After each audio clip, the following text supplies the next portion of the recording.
Picture this.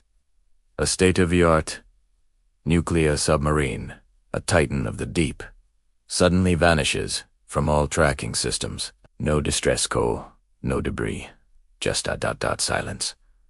This wasn't some Cold War relic. It was one of the most advanced naval vessels ever built. The world's major powers launched a frantic, clandestine search, but for weeks, nothing. The ocean, as they say, keeps its secrets. Then, just as mysteriously as it disappeared, the submarine reappeared, surfacing hundreds of miles from its last known position. But the real shock wasn't that it had returned. The real shock was Wator, who was found inside. When the recovery teams finally managed to breach the hatch, the scene was baffling. The submarine was in perfect working order. The nuclear reactor was stable. The life support systems were humming, and there wasn't a scratch on the hull. But the crew, they were all gone. All 158 souls had vanished without a trace. Their stations were left as if they had just stepped away for a coffee break. Half-eaten meals sat on tables in the mess hall. Personal logs were open on desks, and family photos were still pinned to their bunks. It was a ghost ship, a modern-day Mary Celeste, but far more technologically advanced and far more terrifying. Investigators from around the globe, including the world's leading nuclear physicists and naval engineers, descended upon the vessel. Their mission, to solve the impossible. How could an entire crew disappear from a sealed metal tube deep beneath the ocean's surface? The initial theories were what you might expect. A mutiny, a catastrophic psychological event, or even a secret mass abduction by a rival nation. But none of these theories held water. There were no signs of a struggle, no forced entry, and all the submarine's escape pods and diving equipment were untouched. It was as if the crew had simply evaporated into thin air. The investigation deepened. Every inch of the submarine was scrutinized, every log entry analyzed, and every system's data log was combed through for clues. That's when the first anomaly was discovered. The submarine's internal chronometers. The ultra-precise clocks that govern every system on board were out of sync. Not by a few seconds or minutes, but by exactly 7 days. The submarine's internal time had jumped forward a full week compared to the outside world. This was impossible. These systems are isolated, shielded, and have multiple redundancies. They don't just glitch. This finding sent a shiver down the spines of the nuclear experts on the team. Something had profoundly warped the fabric of time itself within the confines of the submarine. As they delved into the reactor logs, the mystery intensified. The reactor, a marvel of nuclear engineering designed to run for decades without refueling, showed evidence of a massive, instantaneous energy surge. We're not talking about a minor fluctuation. This was a spike so immense and so brief that it defied the known laws of physics. It was more energy than the reactor could theoretically produce, even in a full-scale meltdown. Yet, the reactor hadn't melted down. It was perfectly stable. It was as if a bolt of lightning from another dimension had struck the core. The nuclear physicists were stumped. They had no models, no theories, to explain what they were seeing. They were looking at data that simply should not exist. The team then turned their attention to the submarine's navigation logs.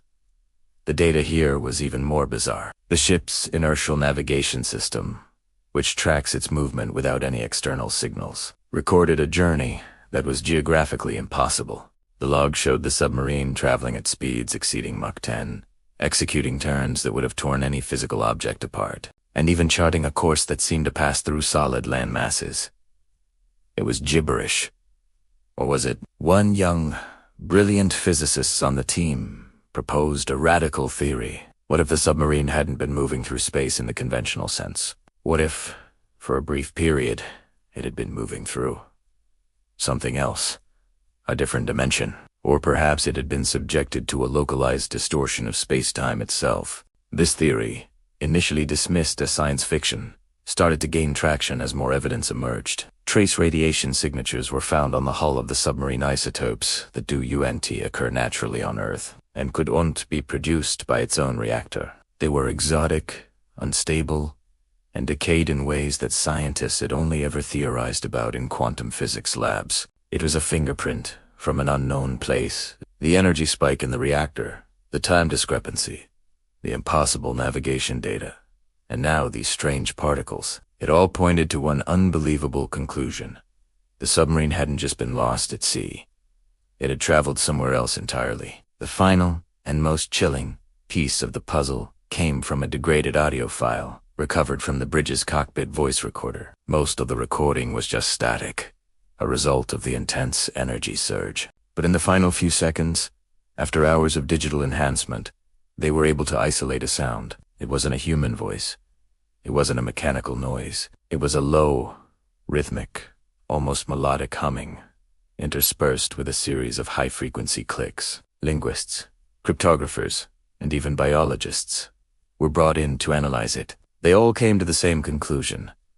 It resembled no known language, animal communication, or natural phenomenon. It was structured, complex, and clearly a form of communication. It was the last thing the crew of the submarine ever heard. So what really happened inside that submarine? To this day, the incident remains one of the most classified events in modern history. The official report, if it even exists, is buried under layers of secrecy that no one can penetrate. The submarine was quietly and completely dismantled, every piece of it analyzed and then disposed of. But the story lives on and whispers within the intelligence and scientific communities. The consensus among those who know the details is unsettling. They believe the submarine accidentally stumbled upon something it wasn't supposed to. Perhaps it was a natural, but previously unknown, quantum phenomenon. Or maybe it was something else.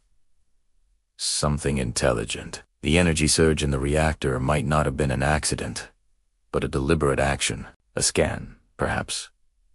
A probe. The impossible journey might have been the submarine being taken for a brief, terrifying examination before being returned.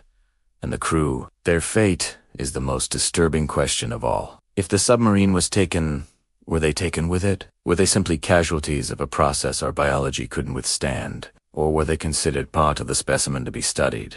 We may never know for sure. The incident served as a stark, terrifying reminder that we know so little about the universe we inhabit. We build these incredible machines to conquer the depths of our own planet, believing we are the masters of our domain. But this story suggests that there may be other forces at play, forces that operate on principles we can't even begin to comprehend. The ocean is deep, but the mysteries of the cosmos are infinitely deeper. What happened on that submarine shocked every nuclear expert alive, because it forced them to confront the fact that all their knowledge, all their science, might just be a tiny footnote in a much larger and much stranger cosmic rulebook. Thanks for watching.